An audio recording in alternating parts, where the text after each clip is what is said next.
Temps d'arrêt, le podcast sur l'art et la science du coaching, animé par Coach Frank, présenté par Très Bon Point. Bienvenue à Temps d'arrêt.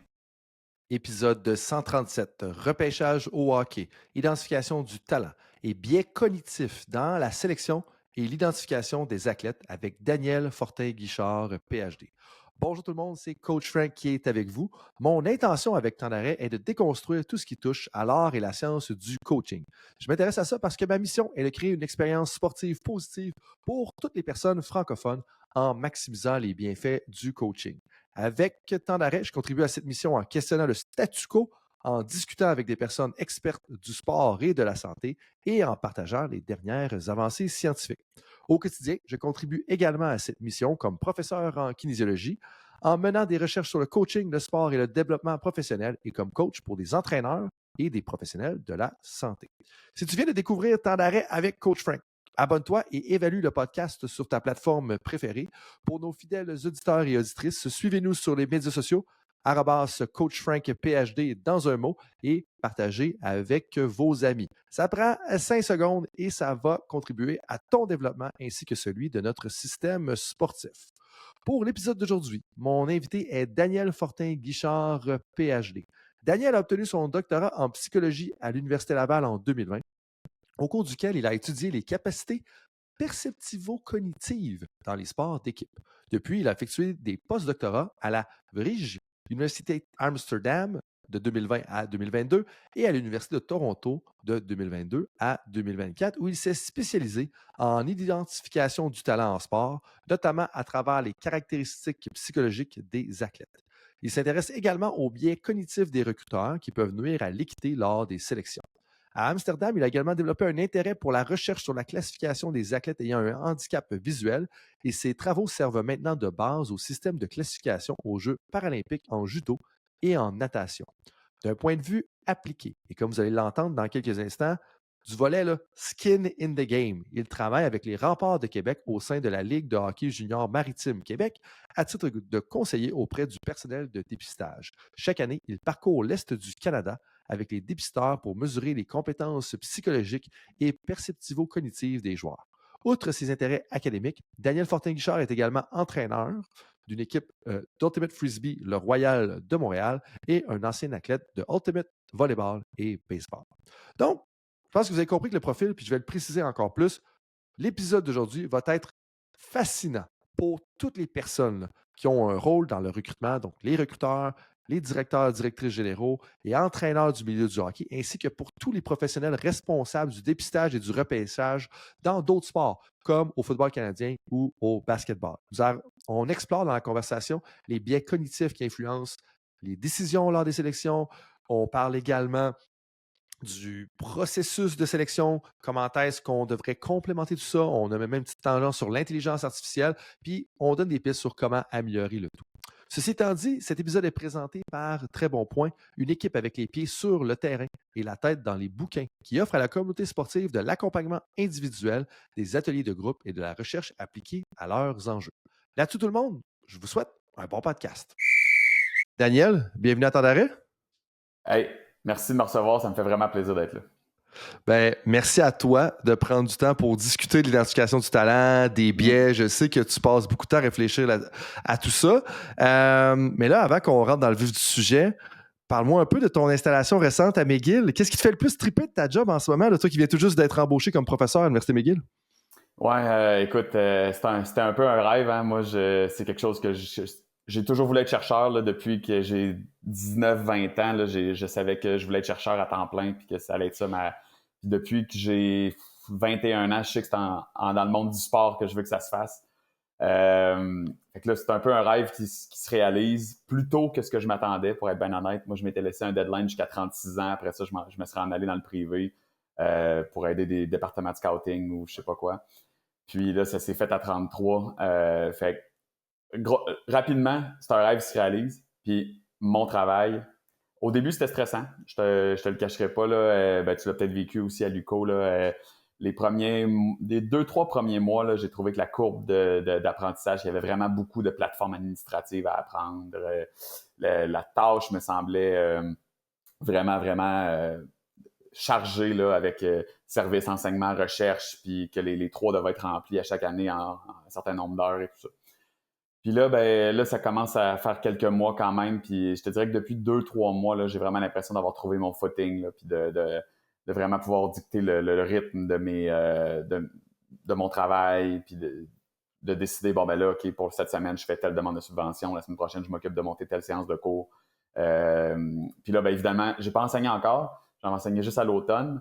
Je vais avoir la chance d'enseigner un cours sur l'identification de talent que les gens de McGill ont accepté de créer pour moi. Fait que ça, c'est vraiment du bonbon. Là. Je veux dire, j'ai tellement hâte d'enseigner ça. Ça va être vraiment trippant. Je monte ça, puis ça me fait lire des affaires que j'avais oubliées ou qui nourrissent ma recherche. Puis là, après ça, quand je vais aller l'enseigner, les étudiants vont avoir des idées. On va faire un projet là-dessus. Mais quand ça va commencer, l'enseignement, je me doute qu'il risque d'avoir un autre bump de stress, là, si on veut, à ce moment-là.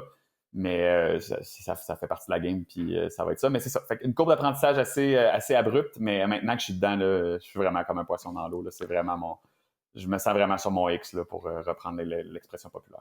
Ouais, tout à fait. Tout à fait. Puis, comme tu as bien articulé, il y a comme un gros défi quand tu commences à être professeur universitaire. Justement, comme tu disais, je l'ai vécu, tu sais, en juin. Puis, je pense que les gens ne réalisent pas des fois que non seulement il faut que tu fasses de la recherche au point d'être un expert dans ton sujet, puis être à l'avant-garde un peu de tout ce qui se fait dans le monde sur ton sujet. Mm-hmm. Moi, dans mon cas, c'est, mettons, le développement des entraîneurs, le coaching. Toi, c'est l'identification du talent. Mais en plus de ça, il faut que tu navigues la gestion administrative dans l'université, il faut que tu enseignes des cours puis que tes cours, ils reçoivent des bonnes évaluations, que tu fasses une bonne job d'enseigner. Mais après ça, il faut aussi que tu t'impliques dans ta communauté. Fait que quand tu combines ces 4 choses-là, faut que tu sois impliqué dans plein de choses, puis il faut que tu sois excellent dans plein de choses. Puis ça, c'est quand même un défi. Mais là, tu as dit quelque chose qui m'intrigue par rapport à ça, puis je pense qu'il va mettre bien à table pour notre conversation. Tu disais qu'en te préparant le cours, tu as comme révisé des trucs, puis tu t'es rendu compte qu'il y avait des choses que tu avais oubliées. Est-ce que tu as un exemple de choses que comme tu t'es rappelé justement en préparant ton cours puis en révisant la littérature? Un exemple rapide, on sait que ce qu'on appelle le talent transfer, là, le transfert de talent, c'est une des pépinières principales pour l'identification de talent. C'est-à-dire, une des meilleures façons les plus prometteuses de trouver, par exemple, un joueur de football américain, c'est pas de regarder dans le pool de joueurs de football américain de 15 ans, 16 ans, 17 ans, ce serait d'aller regarder dans les adultes qui jouent au rugby dans des sports similaires. Parce qu'ils sont déjà adultes. Ceux qui sont déjà bons sont déjà athlétiques. Puis les odds, le talent transfer, le odds de succès est beaucoup plus élevé que de passer par le pipeline standard, ce qui est vraiment particulier. Mais je le savais, mais là, j'ai monté une séance de cours au complet sur le talent transfer. J'ai vu les stats à quel point c'était fort. En Australie, ils sont capables de créer des athlètes olympiques en 18 mois. Ils prennent des sprinteurs puis des sauveteurs, puis ils en font des athlètes de skeleton, puis de bobsleigh, puis ils n'ont jamais fait de bobsleigh de leur vie. Uh-huh. Fait que c'est un exemple. Il y en a plein d'autres. Mais puis, comme je te dis, je savais que ça existait, mais là, j'ai monté une séance de cours au complet là-dessus avec plein d'exemples, puis les théories derrière, puis pourquoi ça se passe, puis etc. Puis c'est intéressant parce qu'on met probablement trop d'accent, ben là tu l'as dit un petit peu avant qu'on lance tout ça officiellement, mais sur la performance actuelle. Mais là, moi, bon, comme tu sais très bien ou comme les auditeurs et les auditrices le savent, je suis un grand fan des Eagles de Philadelphie. Si allez sur YouTube et regardez au-dessus de mon épaule gauche ou la droite, dépendamment de votre perspective. Mais il y a un des plaqueur offensif, donc un tackle des Eagles de Philadelphie. C'est un joueur de rugby ou peut-être de football australien qui est rendu maintenant un O-line partant. Puis c'est un des meilleurs joueurs de ligne offensive de toute la Ligue nationale de football. Puis le gars, c'est un monstre. Puis là, je vais baragouiner un peu ses mensurations, mais c'est quelque chose comme 6 pieds 7, 325 livres, mais il se déplace comme un ailier rapproché, comme un tight end. T'sais. Fait que ça, c'est des gros avantages quand tu essaies de déployer des manœuvres. Mais là, on aurait pu dire, potentiellement, il n'est pas assez prêt pour jouer au football américain. Mais il y avait plein d'habiletés connexes. Puis en plus de ça, s'il y a une performance similaire, probablement que son potentiel est plus élevé. Mais là, tu disais que les stats sont très fortes par rapport à ça. Moi, je me disais, en t'entendant parler, je me dis, il doit en avoir moins. Fait que veux pas, les fois que les gens investissent dans le transfert de talent, veux pas, vu qu'il y en a moins, les statistiques sont plus probables qu'il y ait plus de succès. C'est exactement ça. C'est que si tu prends le pool de joueurs qui se rendent au plus haut niveau, qui viennent de ta structure développementale standard, les odds de se rendre au plus haut niveau, je vais dire n'importe quoi, on va dire 0,5%. Mettons qu'on prend le hockey, tu parles du midget 3 au Québec, on va dire qu'il y a à peu près un joueur sur 200 qui joue midget 3 qui va jouer dans la Ligue nationale. Je dis n'importe quoi, là, ça doit ressembler à peu près à ça, mais c'est pas exactement ça. Mais mettons qu'on prenait un sport proche, pour dire quelque chose. Le sport bien populaire d'un pays scandinave, là, avec la très, très grosse glace, là, ça finit en Y, j'oublie le nom, je m'excuse. Ça ressemble ou bien le floorball. Mettons que tu prends un joueur adulte, tu prends le pool des joueurs adultes qui seraient intéressés à faire un transfer, les odds de trouver un joueur qui va se rendre dans la Ligue nationale sont bien plus élevés que 0,5%. Dans le fond, c'est ça que ça veut dire. Oui, il y en a moins qui sont intéressés à faire le transfert, mais parmi ceux qui vont l'être, les odds d'en trouver un qui va se rendre au plus haut niveau sont plus élevés que si tu pars de ta structure développementale. Évidemment, il y a beaucoup plus de joueurs dans ta structure développementale, fait qu'en termes de nombre absolu, il y en a plus qui vont se rendre au plus haut niveau qui viennent de ta structure développementale standard, évidemment. Mais les chances, les odds de trouver un joueur qui va se rendre sont plus élevés si tu prends dans un pool d'un sport connexe déjà adulte. Ça me fait penser à deux choses. La première, en 2023, j'étais à Londres, j'avais une conversation avec, je ne vais pas dire des dirigeants là, de la NBA, donc la National Basketball Association, mais des personnes qui sont impliquées un peu dans le développement du côté sportif de la NBA, mais à l'échelle internationale. Puis il disait qu'un des objectifs de la NBA, c'était que d'ici une certaine année, que je ne me rappelle plus laquelle, il y ait 50% des joueurs qui soient d'origine internationale. Je pense qu'il y a un enjeu commercial par rapport à ça, parce que si tu as plus de joueurs internationaux, tu as plus de téléspectateurs, de téléspectatrices. Ouais. Mais en même temps, je sais qu'ils ont comme des centres de développement dans différents pays. Puis oui, il y a des joueurs de basketball, mais ils sont aussi ouverts à aller recruter le talent de d'autres sports par rapport à ça. Fait que probablement que la NBA, dans un sens, elle est quand même avant-gardiste en tant que ligue qui a le monopole en Amérique du Nord, de dire hey, intentionnellement, on va recruter. Là, je sais que c'est pas exactement ce que tu dis des talents internationaux, mais de l'autre côté, avoir une plus grande ouverture, puis on va être actif, proactif à nourrir le talent international de d'autres sports pour potentiellement l'amener dans notre sport à nous. Fait que ça, c'est quand même intéressant. Il y a des enjeux aussi commerciaux là, pour ces grandes ligues-là. Absolument. Il y a même des... bon, ça, c'est peut-être des lubies, là, mais il y a des gens qui réfléchissent à l'idée que les 4 grandes ligues nord-américaines puis les sports internationaux olympiques investissent dans le développement sportif de d'autres sports connexes dans le but que quand ces gens-là vont pogner 18-19 ans, même s'ils se sont développés dans un sport adjacent, qui les recrutent dans leur sport principal. Mais là, ça, c'est...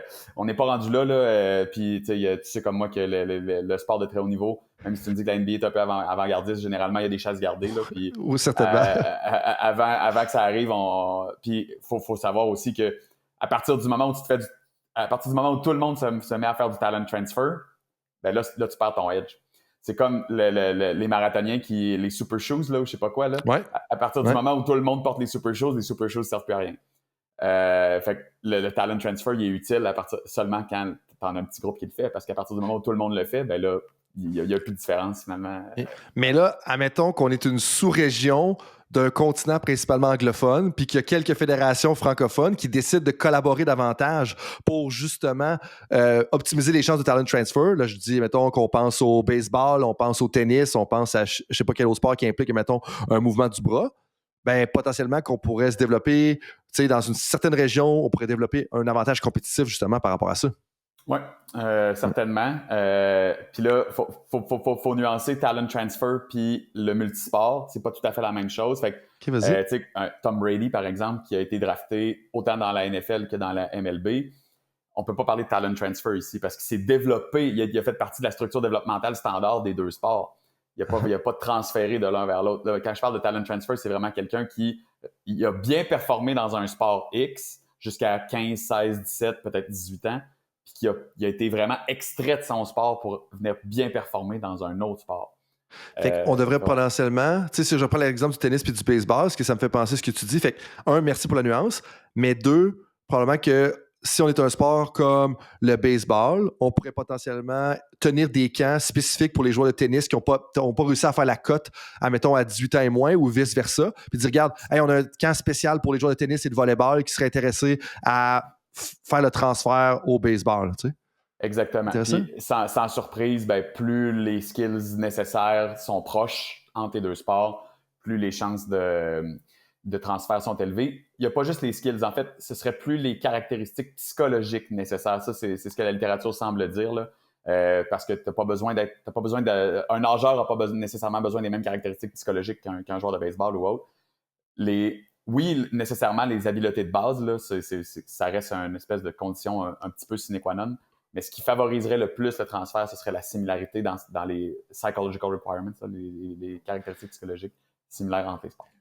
Ben, allons justement là-dedans. J'avais prévu en parler un petit peu plus tard, mais je pense qu'il y a certains de tes travaux, si je ne m'abuse, qui parlent de la considération des caractéristiques psychologiques.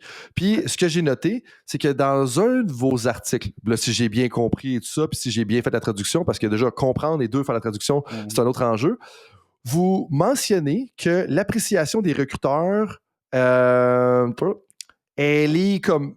Bon, l'appréciation des recruteurs, les recruteurs font généralement une bonne appréciation du talent, mais qu'elle peut être optimisée si on est capable de la complémenter, puis d'augmenter un peu l'importance qu'on accorde aux caractéristiques psychologiques. Fait que, clarifier un petit peu ce que je viens de dire, juste pour être sûr que j'ai pas dit n'importe quoi, parce que je pense que je l'ai mal paraphrasé, mais je serais curieux de savoir un petit peu comment est-ce qu'on peut mesurer objectivement les caractéristiques psychologiques, puis comment est-ce qu'on devrait les intégrer justement dans notre identification du talent. Super. Là, tu es vraiment directement dans ma table. Moi, je travaille avec les Remparts de Québec depuis 2018, puis on fait ça chaque année. On mesure les caractéristiques psychologiques d'une centaine de joueurs qui sont éligibles au repêchage de la LHJMQ. Les Remparts nous donnent à peu près une demi-heure avec chaque joueur. Puis avec ça, on fait les probabilités que ce joueur-là joue dans la Ligue dans 3 ans en fonction de ses caractéristiques psychologiques à 15 ans. Évidemment, c'est des statistiques, fait qu'il n'y a aucune relation causale ici. Ça, c'est vraiment important. C'est des chances de. Puis là, les recruteurs s'en servent parfois comme ce qu'on appelle un tiebreaker. Donc, surtout dans les rondes tardives, ils hésitent entre 2 joueurs, ils vont voir le classement qu'on leur a fourni en fonction des caractéristiques psychologiques. Puis ils vont dire, regarde, celui-là a peut-être plus de chances de se rendre. Bon. Par rapport à l'article, ce que l'article dit, c'est que le meilleur prédicteur du talent à 15 ans, pour une performance à 18 ans dans le junior majeur, ce serait l'appréciation des recruteurs. Ce que ça veut dire, c'est que les recruteurs sont pas payés pour déceler qui va bien faire les choses. Puis ça fit avec la littérature. La littérature dit qu'en général, les recruteurs ont entre 75 et 80% d'efficacité là, pour prédire qui va se rendre plus loin. Quand même. Nuance importante, les gens de la population générale ne seraient pas si mauvais aussi. Il y aurait autour de 70% d'efficacité. C'est une étude en handball qui a été faite en Allemagne en 2017 qui montrait ça. C'était quand même un résultat intéressant. Mais permets-moi de peut-être nuancer avant d'aller plus loin là-dedans. J'imagine que ça doit dépendre du sport selon la région parce que je me vois tout de suite parler de handball au Québec versus hockey au Québec ou au Canada. C'est clairement que la population aurait un impact. Puis qu'est-ce qui explique? Parce que on aurait tendance à penser que c'est le contraire. Parce que là aussi, un choix efficace, est-ce que ça veut dire qu'il y a une carrière de 5 ans dans la Ligue nationale? C'était comment que vous aviez établi le fait que ce soit un choix efficace ou un choix réussi, si on veut?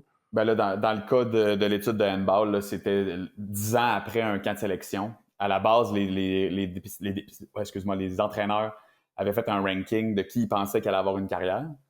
Puis, ils ont aussi montré les vidéos du camp à des laypersons, des gens de tous les jours qui ne connaissent pas nécessairement le handball, mais qu'effectivement, le handball est plus culturellement présent en Allemagne qu'il l'est ici. Puis, ils se sont rendus compte que parmi les athlètes qui s'étaient effectivement rendus au plus haut niveau, le taux de prédiction des entraîneurs n'était pas bien meilleur. Il l'était, là, mais pas bien meilleur que ceux des gens de la population générale. On revient à nos moutons. Entraîneurs, recruteurs, environ 75-80% d'efficacité en général pour prédire qui va bien performer quelques années plus tard. Dans notre cas, au niveau junior majeur, 3 ans. C'était le prédicteur le plus fort. C'était pas surprenant.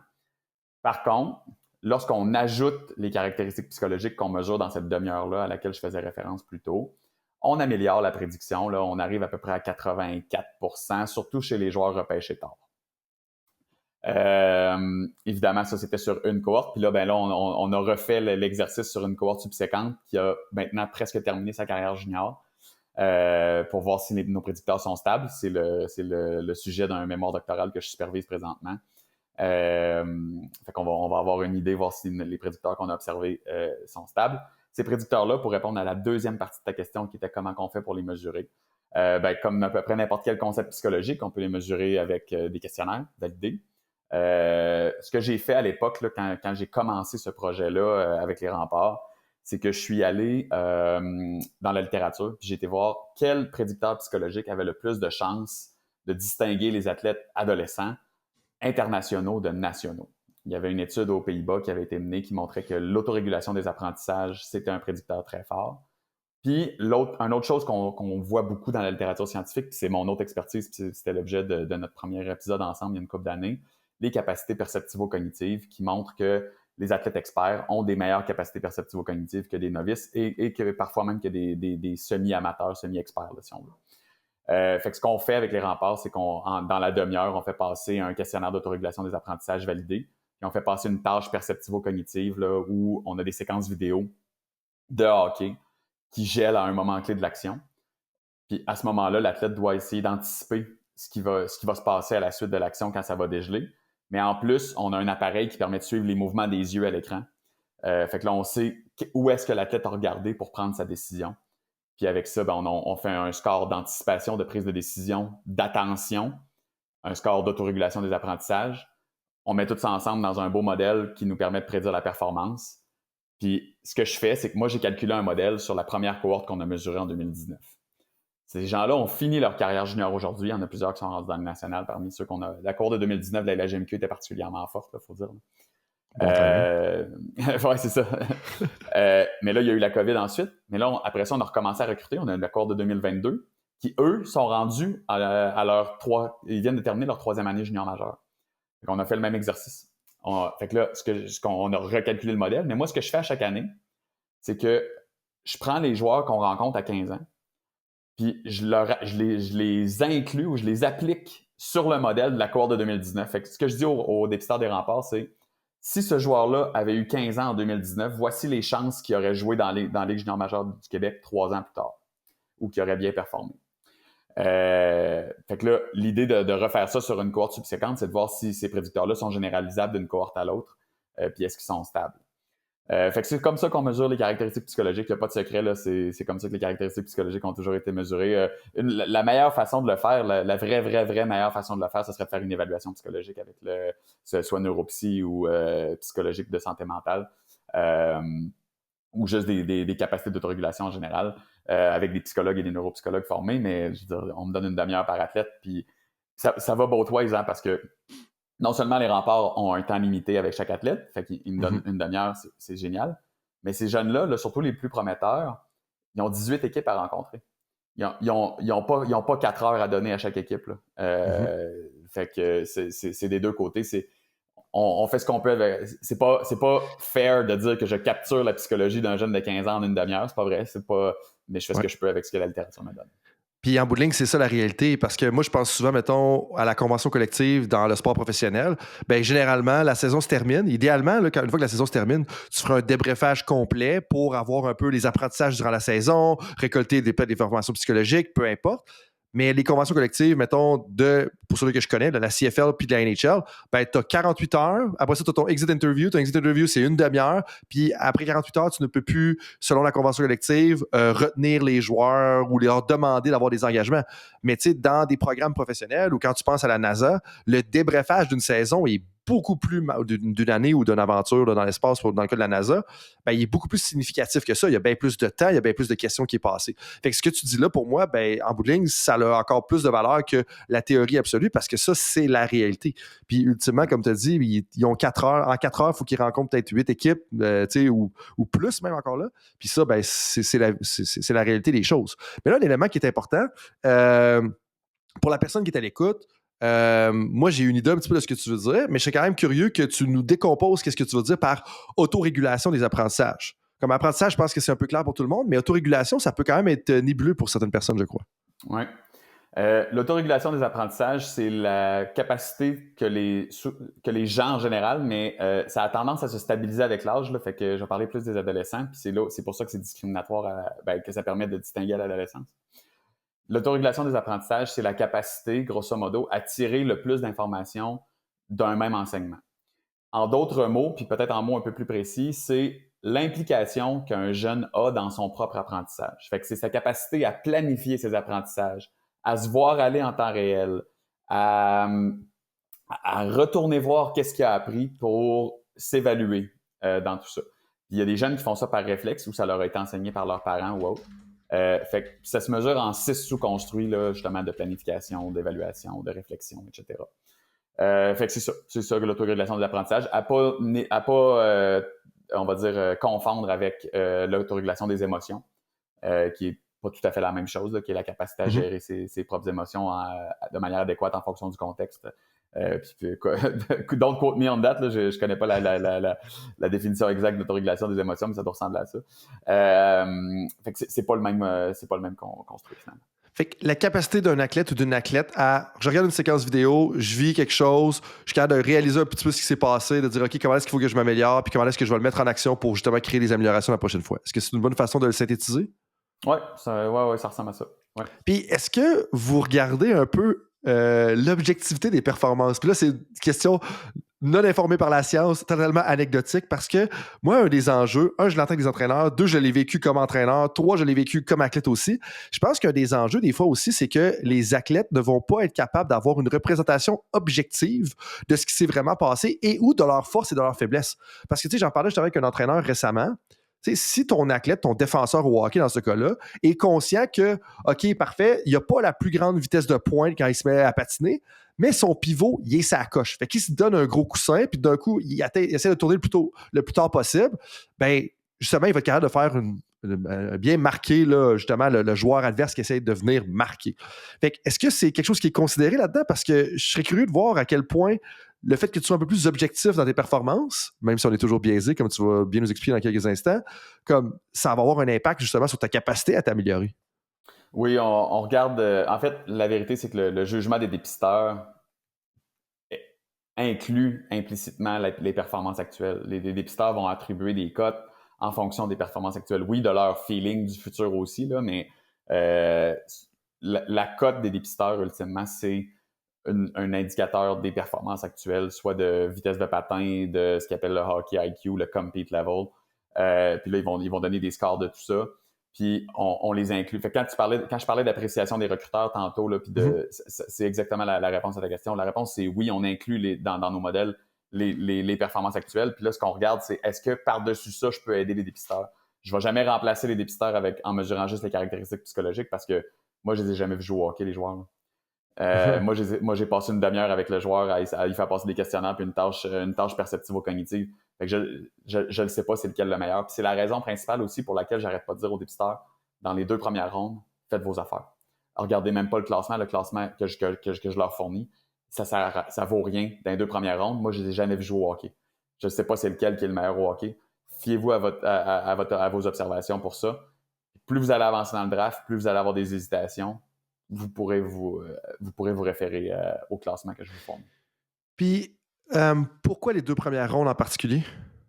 Parce que généralement, c'est les 2 rondes. Puis, il y a une revue systématique de mes collègues à Toronto, là, Johnson Baker, qui a montré que dans les premières rondes, les équipes entre elles ont tendance à s'entendre. En fait, là, c'est assez évident qui devrait sortir tôt. C'est assez évident qui devrait sortir tard aussi parce que c'est ceux qui jouent moins. Là. Les dépisteurs ont tendance à trouver les vrais positifs tôt, à trouver les vrais négatifs tard. C'est dans les rondes mitoyennes qu'il semble y avoir plus de disparité dans les opinions. Fait que ça, c'est intéressant parce que moi, je me mets dans la position d'un propriétaire d'une équipe, d'un président d'une équipe, puis je me dis, OK, si je veux savoir que j'ai un bon département de recrutement, l'évaluation de leur performance de mon département de recrutement, de ça de National Scouting ou International Scouting, peu importe, dépendamment de la ligue et du sport, là, ben, sans bout de ligne, qu'est-ce qui se passe si on prend le cas du hockey en la ronde 3 puis de la ronde 7 potentiellement, pas nécessairement dans les 2 premières rondes. Mais alors que des fois, justement, puis là, je pense à des articles populaires dans les journaux qui sont sortis il y a quelques années, on critiquait les choix au repêchage de certaines équipes, puis on faisait juste cette comparaison-là en fonction des choix de première ronde, des choix de deuxième ronde. Mais en réalité, puis là, justement, c'est comme le consensus est davantage établi. Puis en bout de ligne, c'est facile de dire que tu feras un choix différent, mais si tu es rendu le 3e overall ou tu es le 15e au choix total, ben en bout de ligne, tu vas prendre généralement tel joueur parce que les risques sont bien trop graves, si on veut, de ne pas prendre lui quand tout le monde le classe à ce point-là. Puis c'est là que, quand je pense au repêchage de la NFL, je me dis tout le temps, c'est un peu une malédiction d'avoir le 2e, 3e, 4e choix au repêchage parce que tes mains, jusqu'à un certain point, sont comme menottées de par un peu cet effet de masse-là, puis de dire, OK, on va aller là. Puis en bout de ligne, tu as beaucoup plus à perdre de ne pas prendre justement le joueur ou la joueuse que tout le monde identifie comme étant le 3e meilleur talent dans le repêchage. Beaucoup plus à perdre socialement, mais si ton département de scouting puis ça se peut que ton département de scouting soit d'accord avec tout le reste des scouts, là, je veux dire, c'est un peu ce que je suis en train de dire. Les gens ont tendance à être d'accord au début du repêchage. Mais si ton département de scouting n'est pas d'accord parce qu'ils ont vu quelque chose dans un gars qui est supposé... T'as le 3e overall, puis le gars est supposé... parenthèse rapide, ce que je disais au début, que tout le monde s'intéresse un peu à l'identification de talent parce qu'on est tous des... C'est ce qu'on est en train de se dire là, c'est le genre de conversation qu'on pourrait avoir dans n'importe quel divan. Tout le monde qui aime le sport un peu aime l'identification de talent d'une façon ou d'une autre. Bon. Mais si toi, ton département de scouting a identifié le 15e, le 20e, ils ont vu quelque chose, socialement, ils pourraient aller à l'encontre de la vague. Ils pourraient dire non, nous autres, on a vu ça, c'est lui qu'on veut, puis on le prend. Mais il y a une chance qu'ils perdent une partie de leur fanbase dans des situations comme ça. Ça devient des décisions commerciales. Surtout s'il y avait un autre choix, mettons le 18e, auquel il aurait pu prendre ce joueur-là parce qu'il aurait été encore disponible à 18. Mais la vérité, c'est que tu ne sais jamais s'il va être encore disponible.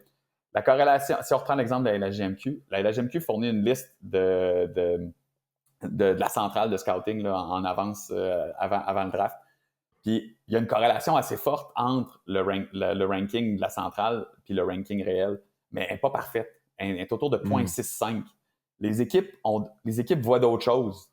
Il y a des équipes, surtout dans les rondes plus tardives, sont prêtes à aller à battre ce que ou à supplanter l'opinion d'une centrale de scouting qui n'ont pas vraiment de skin in the game, là, excusez-moi l'anglicisme, alors que les équipes, eux, il faut qu'ils prennent des décisions sur ce qu'ils pensent qui va bien performer dans le futur, pas qui performe bien maintenant. Ah, puis ton élément de skin in the game, là, c'est un des livres que j'ai là qui parle de ça. Puis ça, là, moi, c'est un de mes pet peeves, là, voulant dire que faites attention quand vous prenez l'opinion des gens qui n'ont pas de skin in the game, qui ne sont pas impliqués, tu sais. Voulant dire que par exemple, toi, tu as des skin in the game parce que tu travailles avec des recruteurs, puis si tu leur dis n'importe quoi, ils vont te le dire directement puis rapidement parce que leur succès, leur performance dépend aussi de tes commentaires. Même affaire quand moi je travaille avec des entraîneurs, ben comme en leur parlant, j'ai des skills in the game parce que oui, ok, je fais de la recherche sur le coaching, mais si le coach de tennis ou le coach de hockey à qui je parle, comme il entend ce que je dis, il prend, il met en action, puis ça marche pas. Là. Tu peux être sûr qu'en 48 heures, je vais avoir un appel. Là, Frank, là, ton affaire, là, ça marche pas. Ça arrive pas souvent, là, inquiétez-vous pas par rapport à ça. Mais mon point avec ça, c'est que quand tu as des chercheurs et ou des gens qui te donnent de l'information, est-ce qu'ils ont un skin in the game? T'sais? Puis c'est là que, des fois, quand tu fais partie d'une centrale, c'est comme, ouais, mais OK, ton ranking, là, il est pourri, là. Comme, qu'est-ce que ça va changer en bout de ligne? Toi, t'es pas pogné avec le choix de te faire huer ou après ça que ce joueur-là va se faire critiquer par tout le monde dans les médias. Puis ça, l'élément de skin in the game, c'est super important quand on prend la perception. Mais là, tu as dit qu'on s'en allait plus dans une conversation populaire. Fait que permets-moi de ramener ça au volet scientifique parce que tu es à l'avant-garde de ce qui se passe au niveau international dans l'identification du talent et tout ça. Et une des choses à laquelle que tu t'attardes profondément, dont a été le sujet un peu d'un article dans lequel on était impliqué, là, ben, c'est pas nous qui l'a écrit, là, mais de Martin Leclerc, justement, plutôt au début de l'année 2025. On parlait des biais, on parlait comment est-ce que ça peut influencer, puis comment est-ce qu'il faut porter un peu plus d'attention à ça. Moi, ma question numéro 1, c'est parle-moi un peu de comment est-ce que tu en es venu à t'intéresser aux biais, puis comme à quel point c'est problématique en ce moment dans le sport de haut niveau. Oui.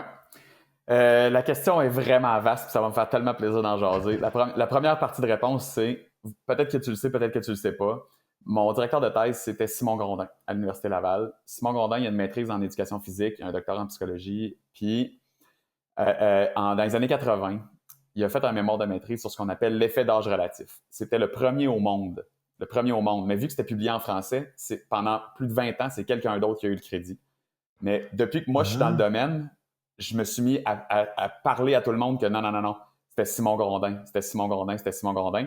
Puis, il y a quelques années, Simon a traduit son article en français pour le republier en anglais. Puis aujourd'hui, dans tous les nouveaux papiers d'effet d'âge relatif qui sortent, il cite son papier original quand on parle de... Puis l'effet d'âge relatif, c'est un biais cognitif des recruteurs. C'est pas parce... Le fait que des jeunes soient nés plus tôt dans l'année fait en sorte qu'ils sont plus gros, plus matures que ceux qui sont nés plus tard dans l'année. Mais l'effet que ça a, ça c'est un fait. C'est un fait. Tu prends une cohorte, il y a une gang qui sont nés le 1er janvier, l'autre gang qui est née le 31 décembre, ben, ils ont littéralement 1 an de plus. À 8 ans, ça fait toute une différence en termes de stature physique et de maturité cognitive. Mais le fait que les entraîneurs persistent à sélectionner ceux qui sont tôt dans l'année, c'est ça le biais. le fait objectif que les jeunes soient plus gros l'un que l'autre, si les entraîneurs étaient, on va dire, oblivious, là, étaient imperméables aux billets, ben, ils prendraient des jeunes qui sont partout dans l'année si leur but c'était de prédire la performance future. Mais les entraîneurs, ils s'obstinent sans le savoir à prendre les jeunes nés plus tôt dans l'année parce qu'ils sont plus gros plus vite. Fait que le Relative Age Effect, c'est probablement le biais cognitif le plus étudié dans le monde du sport. Puis ça vient du laboratoire dans lequel j'ai étudié. Fait que j'ai comme eu un amour, là, si tu veux. Bon, ça, c'est la première partie de réponse. La deuxième partie de réponse, c'est que moi, depuis 2018, je m'intéresse aux caractéristiques des athlètes dans lesquels on pourrait essayer de déceler des secrets là, du talent futur, là, si tu veux, au niveau psychologique. Mais j'en suis venu à la réalisation pendant que je faisais mon postdoc à Amsterdam qu'il y a 2 personnes impliquées dans une sélection, le sélectionné et le sélectionneur. Puis les deux, autant l'athlète a des caractéristiques qui pourraient nous être prédictives du futur potentiel, de la performance future, autant celui qui sélectionne a un rôle là-dedans, puis il est probablement biaisé dans tout ça. Même si on dit qu'il a raison 75-80% du temps, ben, ça veut quand même dire qu'il se trompe 20-25% du temps, comme pour reprendre les stats que je parlais au début en handball. Ce 20-25%-là, ben, peut-être qu'il est corrigible, puis on fait attention, on en parlera tantôt, tant en essayant de trouver les bonnes caractéristiques des athlètes qui sont prédictives du futur, mais aussi peut-être en regardant qu'est-ce qui nuit à l'équité des décisions des sélectionneurs. Puis là, il y en a vraiment beaucoup. Là, j'ai écrit récemment, c'est sur le bord d'être publié avec 2 de mes collègues aux Pays-Bas, une revue narrative où on a regroupé 200 biais cognitifs qu'on a recensés dans la littérature scientifique en psychologie. On a trimé, on a élagué pour en trouver 38 qui avaient un impact sur l'identification du talent, soit en sélection, soit en scouting. Dans tout le processus d'identification de talent, on en a identifié 38 qu'on était confiants qui avaient un impact direct sur l'identification du talent. Le Relative Age Effect, c'est un exemple de framing effect, c'est-à-dire que tu prends un jeune, tu le mets dans un contexte, il va être évalué plus positivement que si tu prends le même jeune et l'évalues dans un autre contexte. Ce qu'il y a autour du jeune a un impact majeur sur, par exemple, ton jeune qui est né le 1er janvier, mets-le dans un groupe avec des jeunes qui sont nés entre le 1er juin et le 31 mai, ben, il va être en plein milieu de la cohorte au lieu d'être au début. Le même jeune. Il ne sera pas le plus gros. Ça va être celui qui va être né le 1er juin qui va être le plus gros.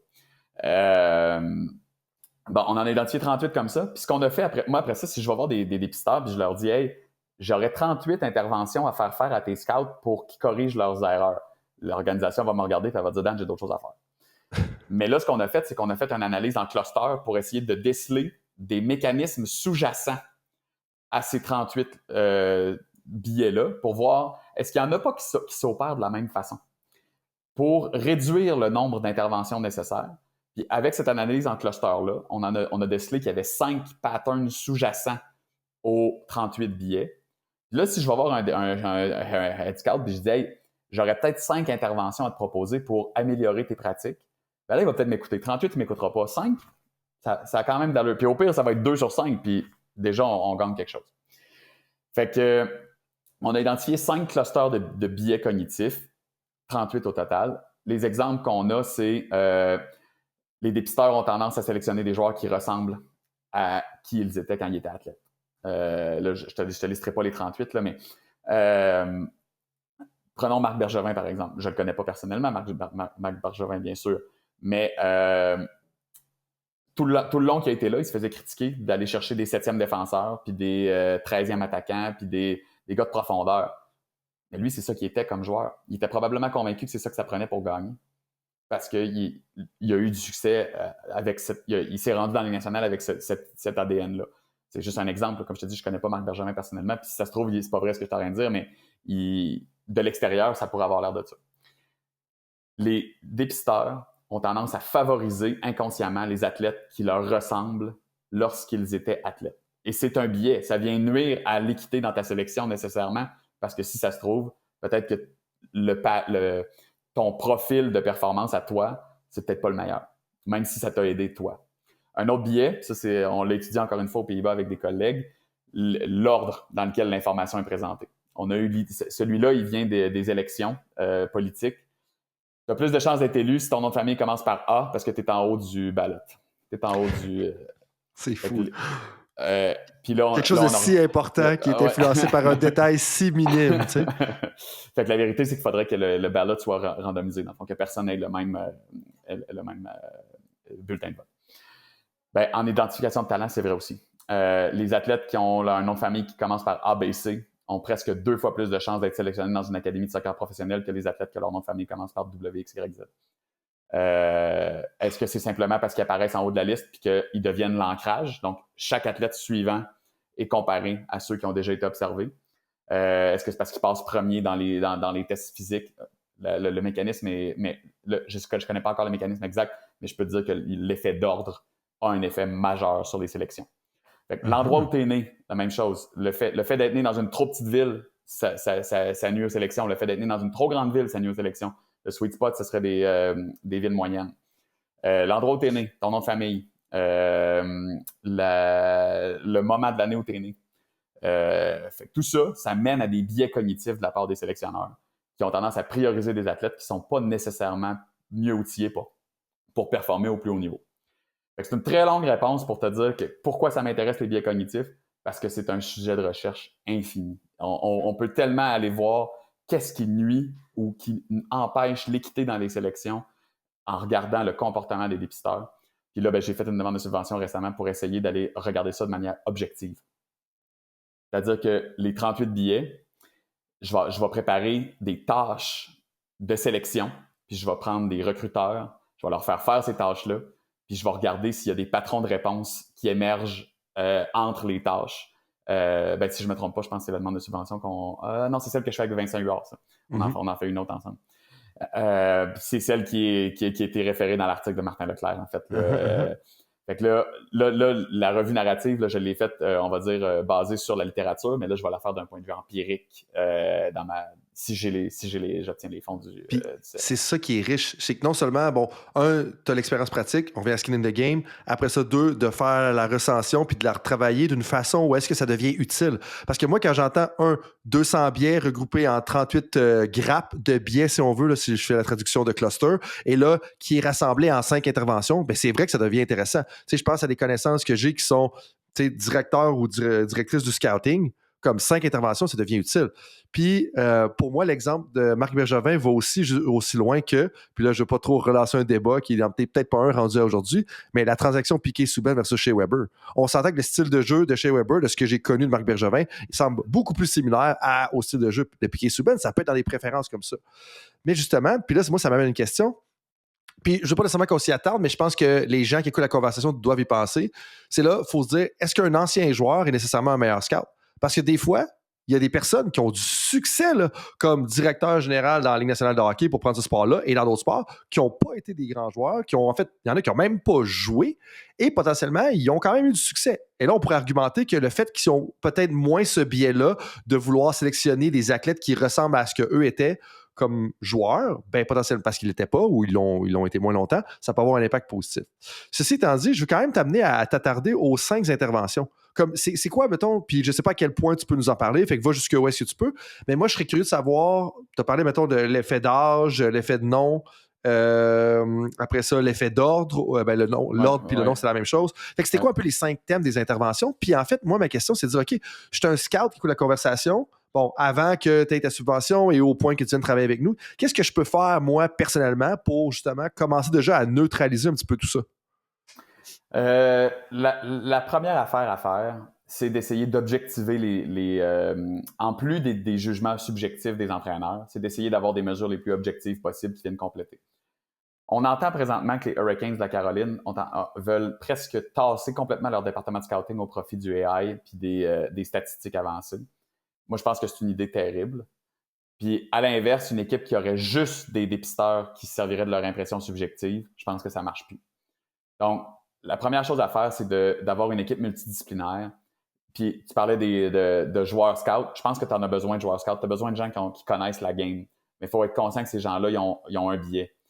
Tu as besoin aussi de gens qui ont un regard plus objectif, qui n'ont pas nécessairement de skin in the game, mais il faut que tout le monde s'écoute là-dedans. Donc, avoir une équipe multidisciplinaire, avoir des mesures multidisciplinaires objectives, ça, c'est pas toujours possible. Tu me parlais tantôt que les conventions collectives l'empêchent. C'est vrai.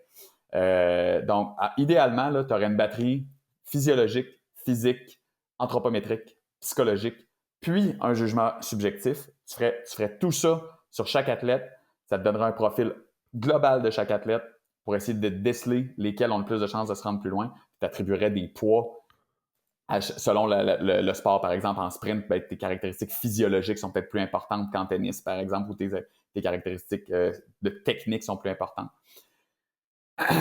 Fait que ça, c'est une intervention très globale là, que toutes les équipes de scouting devraient faire, c'est-à-dire intervention, mesures multidisciplinaires avec des gens qui ont des backgrounds multidisciplinaires. Si je regarde plus micro pour neutraliser certains biais, l'effet d'ordre, c'est facile. Là, d'abord, randomise tes listes, simplement. Là, donc, qu'il y ait personne qui ait la même liste. Mais en fait, tout le monde a la même liste en termes de qui est sa liste, mais que les listes d'évaluation soient dans un ordre complètement aléatoire. Ça devrait être juste de base pour ce biais-là en particulier. Mais là, comme je te dis, c'est des familles de biais, fait qu'il faut réfléchir un peu plus loin. Une autre intervention qui a été testée, là, je pense que l'article est paru en 2017, c'était pour neutraliser l'effet d'âge relatif. Ce qu'on sait, d'abord, première intervention qui ne fonctionne pas, l'éducation. Éduquer les scouts sur l'existence d'un biais, ça n'enlève pas le biais. Ils persistent dans leurs croyances. Ce qui fonctionne, c'est une intervention comportementale. Donc, vraiment de changer ce que le scout regarde. Et une intervention qui a été montrée qui fonctionnait pour réduire l'effet d'âge relatif, c'était de mettre des dossards aux athlètes et de les classer par âge. 1 étant le plus vieux, 18 étant le plus jeune. Et là, on voyait que les dépisteurs évaluaient les jeunes pour ce qu'ils étaient réellement et non pour leur taille physique parce qu'ils savaient que le 1, c'était normal qu'il soit plus gros. Donc, ça ne voulait pas nécessairement dire qu'il était meilleur, c'est juste qu'il est plus vieux. Puis, ce que la littérature dit, c'est que tu as plus de chances de trouver du talent parmi les athlètes qui sont nés tard. Parce que ceux qui sont nés tard, qui se rendent au plus haut niveau, ils ont eu à se battre toute leur vie contre des gens plus gros qu'eux autres. Ils ont eu à développer des habiletés qu'ils n'auraient pas nécessairement eu à développer s'il y avait eu à se battre contre des gens de même taille qu'eux autres. Une autre intervention qui est vraiment, vraiment, vraiment efficace, qui est utilisée dans la plupart des académies de soccer anglais et qui est utilisée à USA Hockey depuis quelques années, et Cole Caulfield et Lane Hudson sont des exemples de ça, c'est ce qu'on appelle le biobanding. Au lieu d'avoir du U9, U10, U11, U12, U13, U14, tu as les mêmes catégories, mais dans chaque catégorie, tu as juste le 70% du milieu en termes de stature physique. Donc, dans ton U9, tu as 70% des jeunes qui ont bel et bien 8 ans et qui sont ceux du milieu de ta cloche là, de répartition de caractéristiques anthropométriques. Tes plus petits, même s'ils devraient jouer dans le U9, ils jouent dans le U8. Tes plus gros, même s'ils devraient jouer dans le U9, ils jouent dans le U10. Puis vu que chaque catégorie le fait, ben, ton U10 envoie dans le U9, puis ben, ça fait que chaque catégorie totalise encore 100%. Mais ce que ça fait, c'est que tu joues toujours contre des gens qui ont sensiblement la même stature physique que toi. Ça a beaucoup de bénéfices, notamment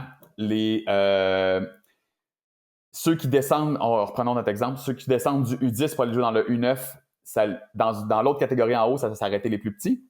Là, ils deviennent peut-être les plus gros ou pas. Peut-être qu'ils sont dans le milieu de la cloche, mais ça les force à développer leur leadership parce qu'ils sont plus vieux. Donc, pas que ça les force, mais ça les invite. Ils se retrouvent dans un environnement où le leadership peut plus s'exprimer, alors qu'en haut, il n'aurait pas pu s'exprimer ce leadership-là parce qu'il était avec des plus gros. Puis, à l'inverse, ceux qui montent, ça les force à développer leur capacité perceptivo-cognitive, à essayer de trouver de prendre des décisions, de trouver des options qui sont plus dures à trouver que s'ils avaient été dans le niveau d'en bas.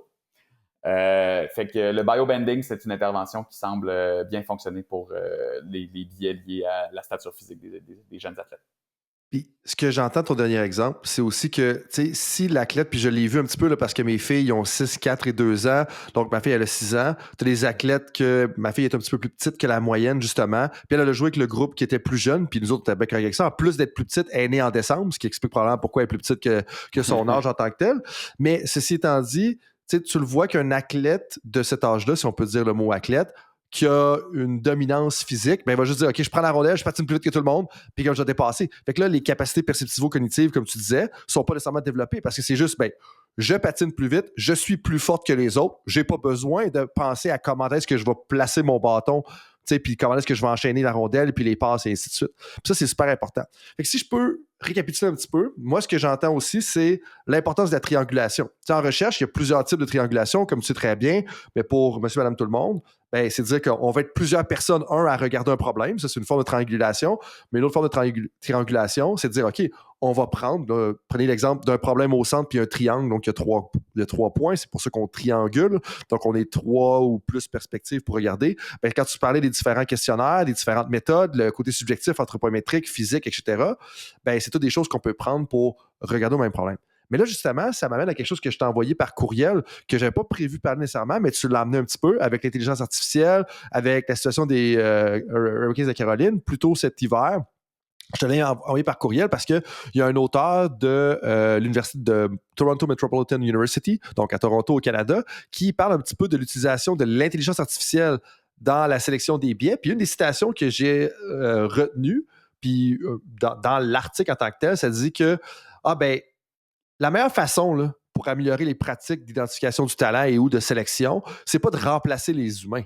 C'est d'augmenter leur expertise avec des outils plus objectifs et ou, avec ce que tu viens de dire, des interventions plus objectives.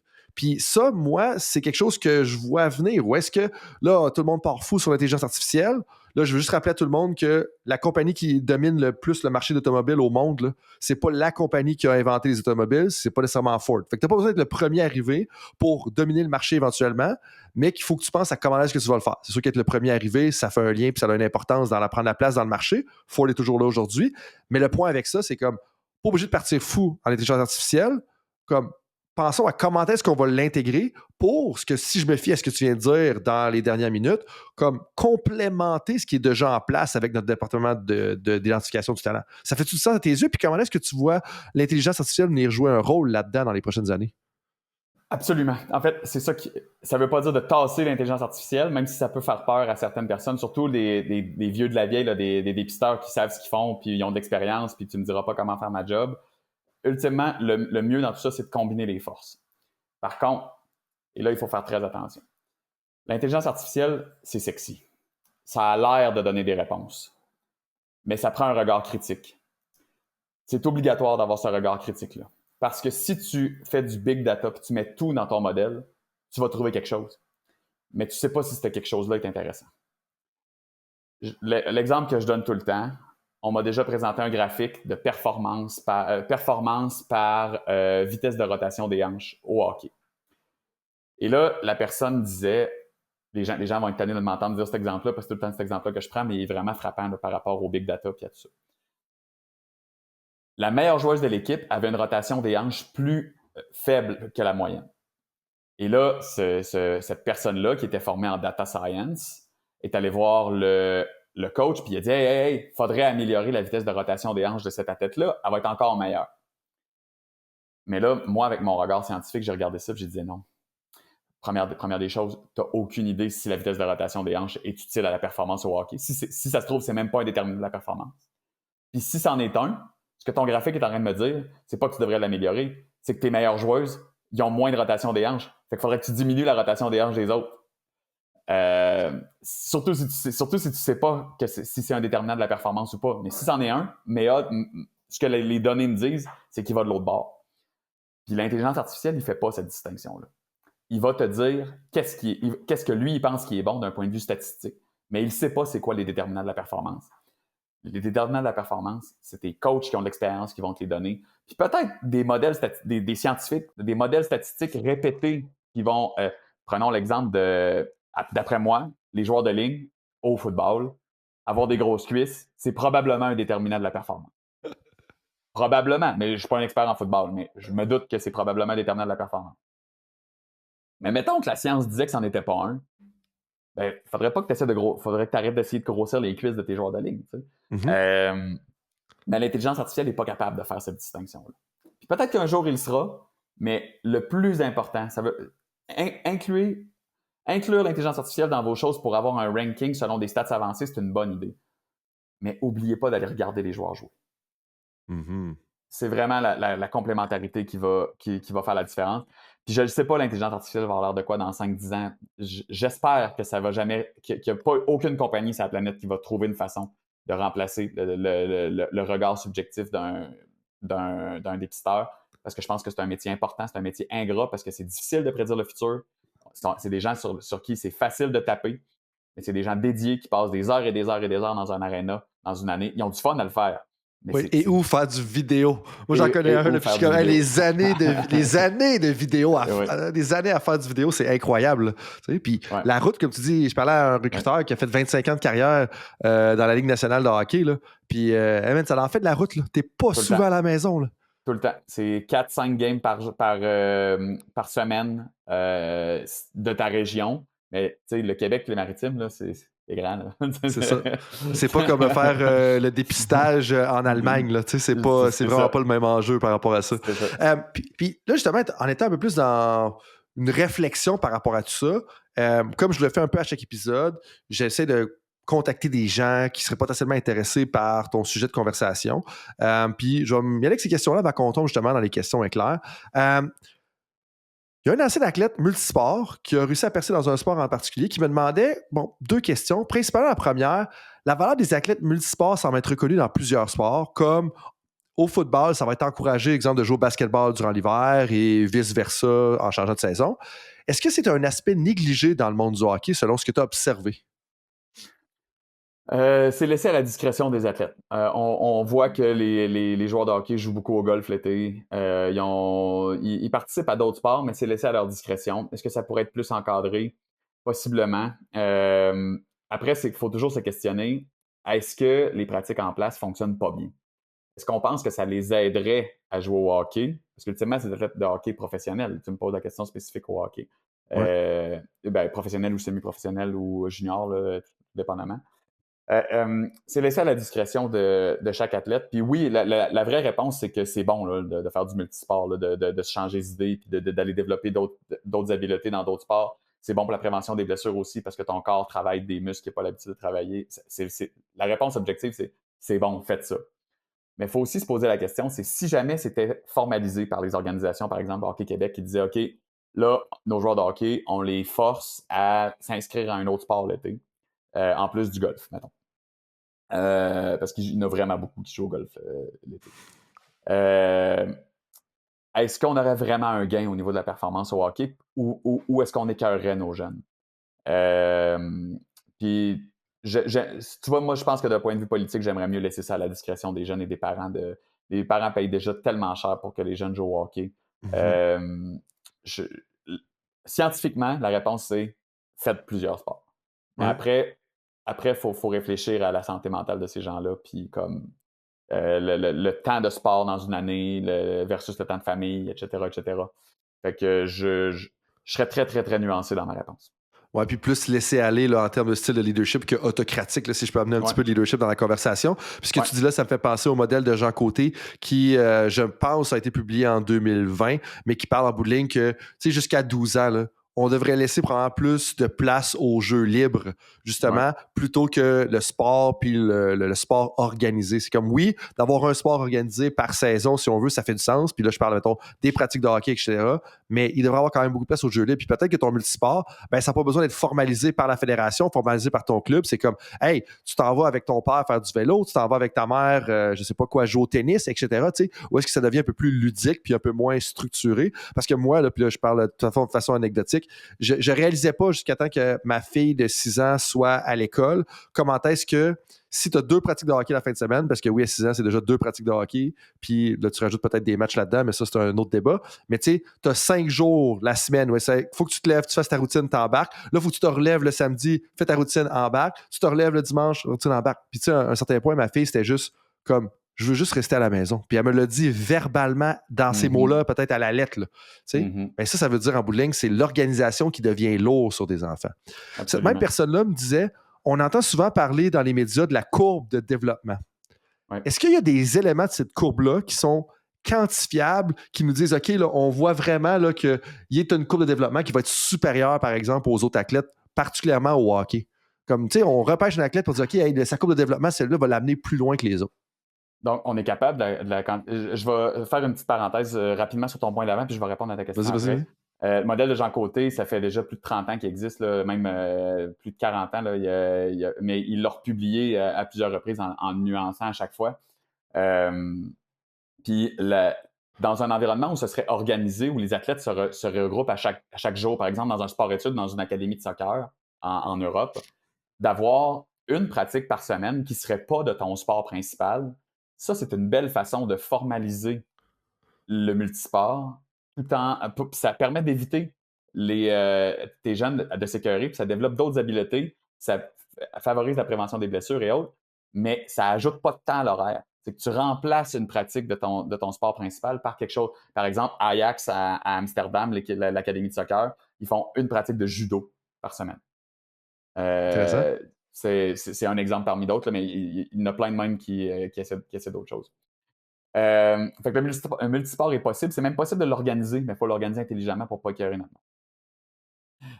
Puis pour revenir à ta question, peux-tu me la rappeler? Je m'excuse. La courbe de développement. Ouais. Est-ce que c'est quantifiable? Puis est-ce qu'on est quand même. Qu'est-ce qu'on devrait regarder justement pour voir si justement on est en train d'excéder un peu les attentes? Oui. La courbe de développement est inquantifiable. Idéalement, pour reprendre mes propos de tantôt, tu le fais d'un point de vue multidisciplinaire. Donc, tu ne fais pas juste regarder la courbe de développement de la performance, mais tu regardes la courbe de développement des déterminants de la performance, physique, anthropométrique, physiologique, etc., psychologique. Puis là, tu mets tout ça dans un beau graphique avec plein de courbes différentes. Mais il faut toujours... Puis là, tu espères que ça grimpe. Mais puis ça va dropper, ça va remonter, ça va dropper, ça va remonter. Mais il faut toujours garder en tête que ça, c'est probablement le propos tenu par Joe Baker, qui est le chercheur le plus connu au monde en identification de talent, qui remet même en doute la définition même du talent. La performance actuelle n'est pas un déterminant précis de la performance future. C'en est un, mais ce n'est pas le seul. Et donc, les courbes de projection développementale sont basées sur des statistiques qui ont des marges d'erreur, qui ont des intervalles de confiance, une courbe de projection, ça vaut tout puis ça vaut rien. Je vais donner un exemple. Une moyenne là, dans un échantillon, là, c'est supposé ressembler l'entièreté de l'échantillon. C'est supposé représenter l'entièreté de l'échantillon, mais il n'y a personne dans l'échantillon qui a la valeur de la moyenne comme valeur. Fait que la moyenne, ça représente tout le monde, mais ça ne représente personne. Ta courbe de développement, c'est une projection, peut avoir raison, qu'il y a des odds d'avoir raison, mais qu'il y a des odds de se tromper aussi, puis qu'il faut vraiment, vraiment, vraiment interpréter avec nuance. Puis c'est là que, vois-tu, moi, ce que je pense, là, plus le temps avance, c'est ma conception là, totalement, je vais dire subjective, informée, là, c'est mon opinion informée. Mais je pense que, puis je le dis à des coachs de temps en temps, c'est ta job comme coach, c'est de maximiser les probabilités, les odds, que ton équipe gagne. Mais pour faire ça, il faut que tu maximises les chances que ton équipe performe bien. Puis si tu maximises la performance à chaque game, ou tu augmentes les chances ça, ben potentiellement, tu vas gagner plus de matchs. Puis je pense que le jour qu'on réalise ça comme coach, et là, maintenant, avec ce que tu amènes comme dépisteur, c'est comme, hey, j'ai triangulé, j'ai amené plusieurs perspectives, j'ai complémenté ça avec les AI, j'ai fait telle affaire, j'ai même examiné mes propres biais. Et là, à partir de là, je pense qu'il y a 83% des chances que ce soit un bon choix. Puis, hey, là, si mes mathématiques sont bonnes, il y a 17% des chances que je me trompe.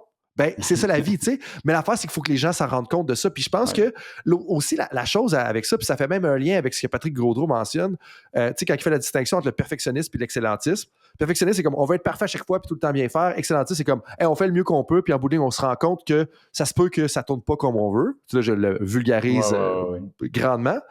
Mais mon point, je pense qu'on tend vers ça, puis c'est beaucoup plus sain à long terme. Puis tu sais, je vois des coachs, là, puis je suis sûr qu'il y a des dépisteurs qui virent fous à essayer tout le temps de faire le choix parfait, mais c'est impossible. La courbe de développement, hey, tu as peut-être 63,8% des chances que ça va arriver direct dans le sweet spot puis qu'il va marquer 23 buts par année dans la Ligue nationale de hockey. Mais il y a quand même une probabilité qu'il y ait en dessous puis une probabilité qu'il y ait au-dessus. Puis le jour que tu acceptes ça, je pense que c'est là aussi qu'après ça, tu peux prendre des meilleures décisions éclairées puis ça devient beaucoup moins anxiogène pour toi dans ta vie de tous les jours. Parce que, puis ça, en parlant avec un scout, la Ligue nationale, il me dit « J'ai arrêté de me pointer au game de l'équipe parce que dans son mandat, il n'y a pas besoin d'aller au game de l'équipe professionnelle. Il peut juste se promener et aller voir les games. Justement. Il dit « J'ai arrêté parce que t'es dans les estrades, puis le monde vire fou à chaque but accordé puis à chaque but marqué. » Puis comme c'est fou quand tu y penses, sur 82 matchs, de dire, OK, à un moment donné, c'est normal au hockey qu'il y ait un but qui soit accordé. Là. C'est rare que les games finissent 0-0, là, puis tu feras pas ça pour 82 games ou tu gagneras pas 3-0 toutes les games.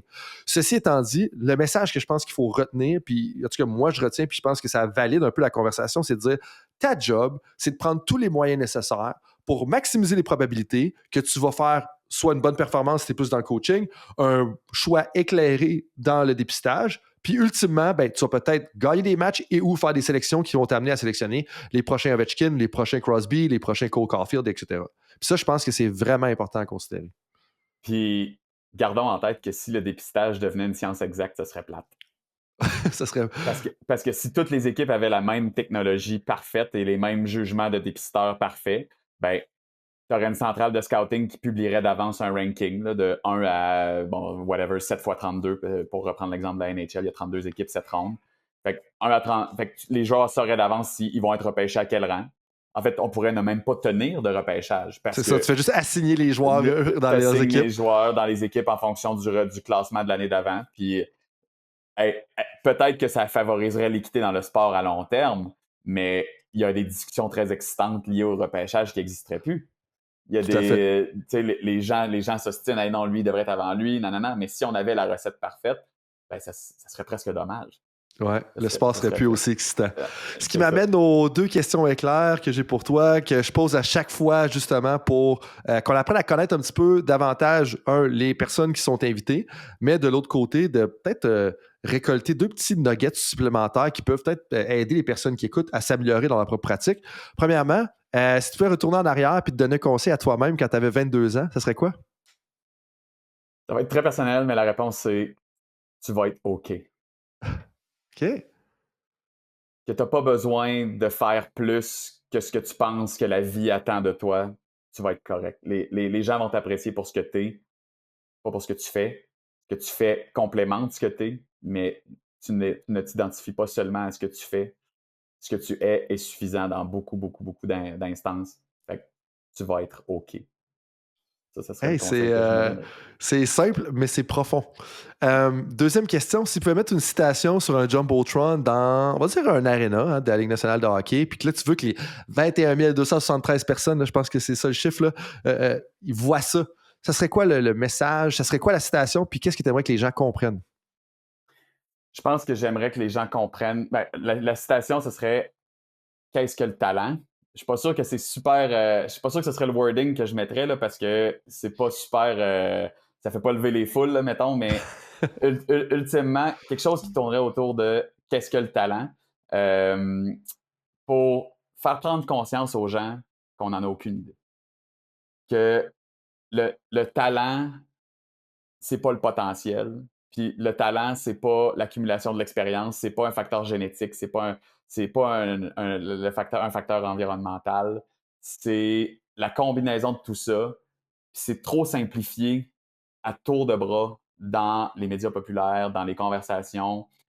Les gens pensent savoir c'est quoi le talent. La vérité, c'est qu'on est rendu, je pense, à 19 définitions différentes dans la littérature scientifique de c'est quoi le talent. Je n'ai plus le nombre exact, là, mais les chercheurs ne s'entendent pas sur c'est quoi le talent. On ne sait pas c'est quoi le talent.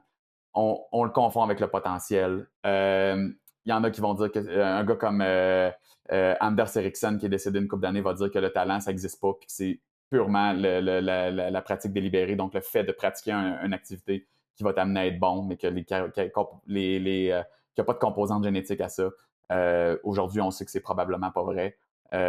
Mais c'est ça. Je ne sais pas ce serait quoi la citation exacte, là, mais l'idée, ce serait de faire prendre conscience aux gens que c'est pas simple. C'est pas simple de mettre des joueurs sur la glace qui savent jouer au hockey ensemble pour créer une équipe gagnante. C'est ça. C'est ça. L'idée, ce serait de faire prendre conscience aux gens que c'est pas simple. Puis qu'on peut pas juste... Tu sais, ça me fait penser à... J'utilise souvent l'expression screenshot, là, voulant dire que on réalise pas des fois qu'on voit un athlète pendant un match, ben c'est une photo de 3 heures de performance sur je sais pas combien d'heures. On se parle ici, toi puis moi, en ce moment. J'ai une photo de 1 heure et quart de conversation sur qu'est-ce que tu penses du talent. Mais que quand tu dis qu'est-ce que c'est le talent, ben, c'est comme des fois, on va faire un jugement sur une photo de 5 minutes d'action d'un athlète. Et encore là, ça, c'est si tu ne fais pas un jugement sur le 33 secondes que tu as vu sur Instagram. T'sais. Fait que ça, c'est une autre conversation. Avec ta permission, j'aimerais ça mettre une deuxième citation sur le Jumbotron. Les bonnes équipes battent les bons joueurs. Ça, c'est le coach en moi qui parle parce que je suis coach d'Ultimate Frisbee professionnel du Royal de Montréal aussi, en plus de mon rôle de professeur à McGill. Cette citation-là provient d'un gars avec qui j'ai coaché à Québec, un gars que je respecte beaucoup, là, Bruno Charland. Les bonnes équipes battent les bons joueurs. Je pense que c'est l'essence même du sport d'équipe. C'est-à-dire que ta bonne équipe, elle peut être composée de bons joueurs. Mais si tu as juste des bons joueurs et tu n'as pas une bonne équipe, tu ne gagneras jamais.